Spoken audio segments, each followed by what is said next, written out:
Hello friends, कैसे हो आप सभी लोग। उम्मीद करता हूँ कि अच्छे होंगे। तो दोस्तों, आज हम ऐसे टॉपिक के बारे में अध्ययन करने वाले हैं जो राजस्थान के सभी कंपटीशन एग्जामों में आने वाला है। ये जो वीडियो है राजस्थान कंपटीशन क्लासेज श्री डूंगरगढ़ से शूटिंग हो रही है और हमारी लाइव जो क्लास चल रही है उसी की हम शूटिंग करेंगे। तो देखिए, आज हम कालीबंगा सभ्यता का टॉपिक पढ़ेंगे ताकि जो इसके क्वेश्चन एग्जाम में आ रहे हैं उनको हम सोल्व कर सकें, वो भी ट्रिक के आधार पर। आइए हम आगे बढ़ते हैं इस कक्षा में। तो सबसे पहले हम खोज वर्ष लिखेंगे। भाई, किस वर्ष में ये जो सभ्यता है कालीबंगा खोज की गई थी? तो 52 और 53 यानी 1952 और 1953 के मध्य, 1952 और 53 के मध्य। अब भाई खोजकर्ता कौन है? सबसे बड़ी बात है कि भाई खोजकर्ता व्यक्ति का नाम क्या है? तो खोजकर्ता है अमलानंद जी घोष। कौन है?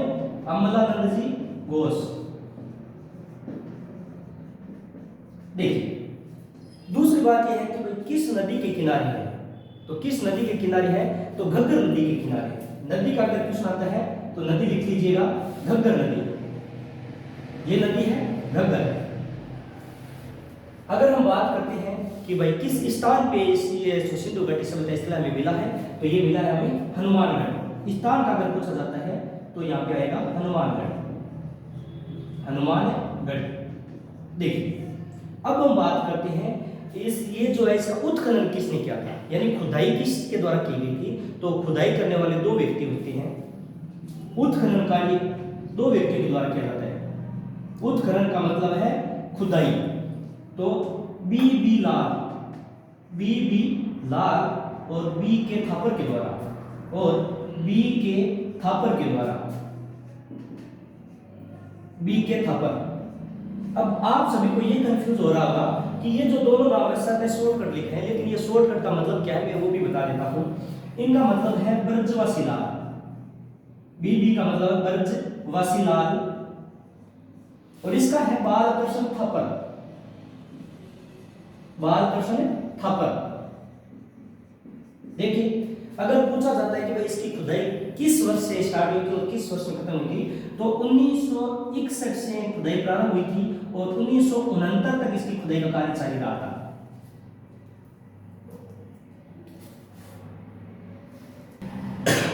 दोस्तों, अब हम बात करने वाले हैं जो मुख्य इसकी विशेषता से पहले कुछ बिंदु है वो बात कर लेते हैं। यानी सर्वप्रथम इस सभ्यता की जानकारी किसने दी थी? तो सर्वप्रथम इस सभ्यता की जानकारी देने वाला व्यक्ति होता है एल.पी. टेसीटोरी। कौन होता है? एल.पी. टेसीटोरी। इस व्यक्ति के द्वारा सर्वप्रथम कालीबंगा सभ्यता की ये आपने सूचना दी गई थी। अगर हम बात करते हैं तो इसे दीनहीन गरीब बस्ती भी कहा जाता है, गरीब बस्ती भी कहा जाता है, दीनहीन गरीब बस्ती भी कहा जाता है। तीसरे बिंदु की अगर हम बात करते हैं, इसे सिंधु सभ्यता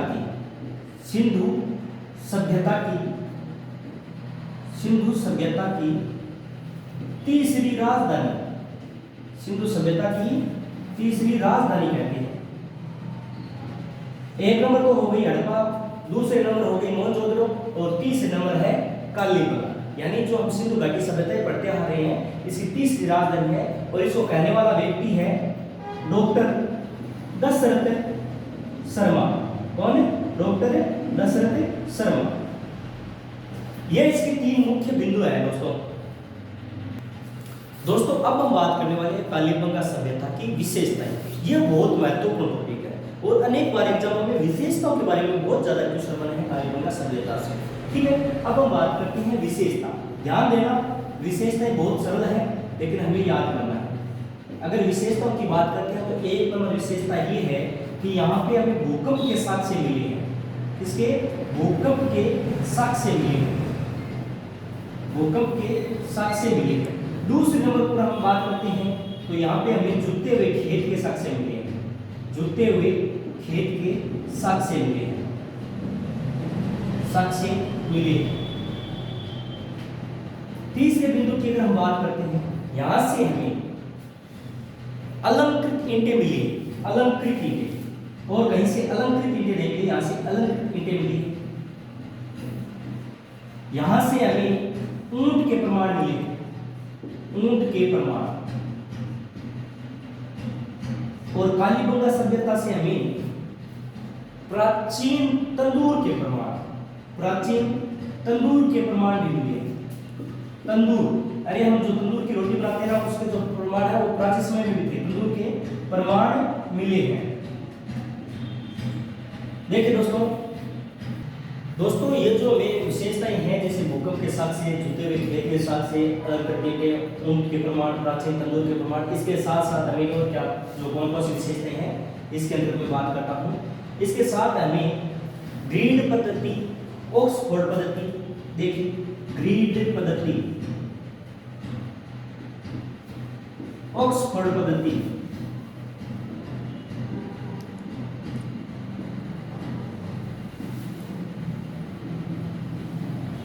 जाल पद्धति,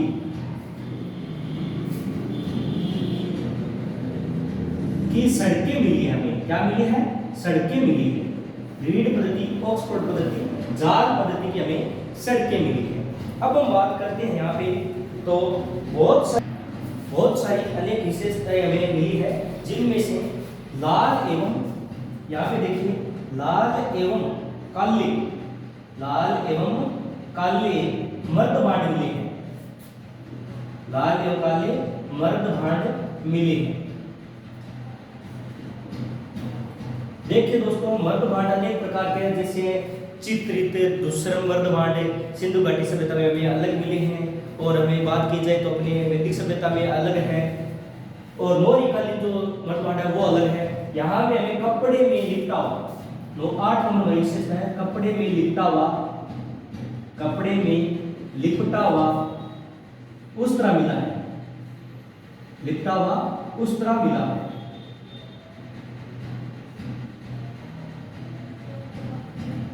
नॉन विशेषता यहाँ पे मात्र सत्तात्मक, नॉन विशेषता है मात्र सत्तात्मक एवं संयुक्त परिवार प्रणाली, संयुक्त परिवार प्रणाली हमें यहाँ देखने को मिली है। 10 नंबर की विशेषता की ओर ध्यान दें तो यहाँ पे जो फसल है, एक तो गेहूं, गेहूं, दूसरे नंबर पे जौ तथा सरसों, और साथ में चने के भी कुछ साक्ष्य मिले हैं। यानी मुख्य रूप से तो केवल गेहूं और जौ की फसल हम याद करते हैं, लेकिन सरसों और चने के भी कुछ हमें जो तथ्य मिले हैं उसके आधार पर हम कह सकते हैं कि सरसों और चने के भी यहाँ पे साधन मिले हैं। 11 नंबर पर हम बात करते हैं दोस्तों, जो कालीबंगा सभ्यता की जो मुख्य विशेषता रही है, जिसकी हम बात करते हैं, यहाँ पे लकड़ी की नालियां मिली है। कौन सी? यहाँ पे लकड़ी की नालियां मिली है, सबसे बड़ी विशेषता है लकड़ी की नालियां, और किसी भी सभ्यता में लकड़ी की नालियां नहीं मिली है, ये इसकी मुख्य विशेषताएं रही है। अगर दूसरी बात करते हैं हम, तो लकड़ी की नालियों के साथ साथ हमें यहाँ पे मिले हैं लिपि मिली है, भाव चित्रात्मक लिपि मिली है, वो भाव चित्रात्मक, भाव चित्रात्मक,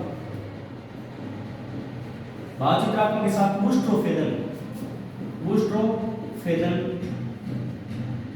भाव चित्रात्मक मुष्टोफेदन, और इसे सर्पिलाकार लिपि भी कहते हैं, सर्पिलाकार लिपि भी कहते हैं। ये लिपि बाएं से दाएं, ये लिपि बाएं से दाएं और दाएं से बाएं, यानी इसके विपरीत लिखी हुई है, बाएं से दाएं और दाएं से बाएं।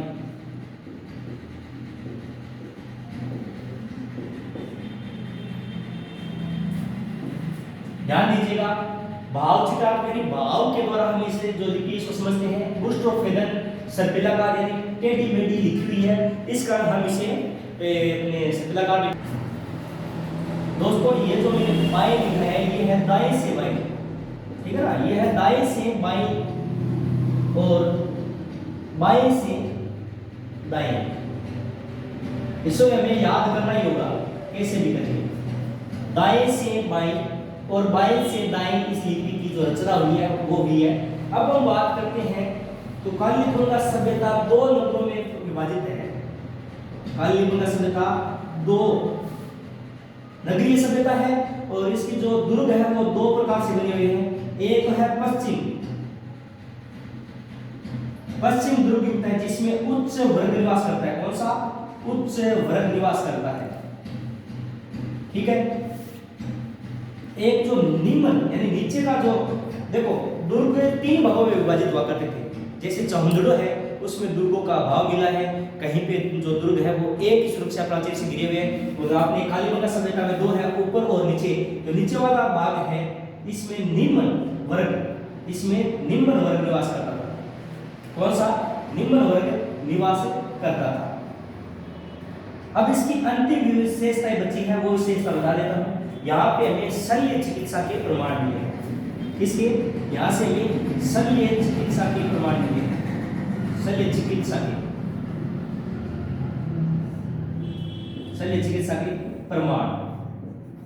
ये जो शल्य चिकित्सा के प्रमाण है इसमें एक बालक का सिर मिला है, छिद्रित बालक का सिर, वो भी छिद्रित युक्त, यानी उस बालक के जो सिर है उसमें छिद्र है नहीं।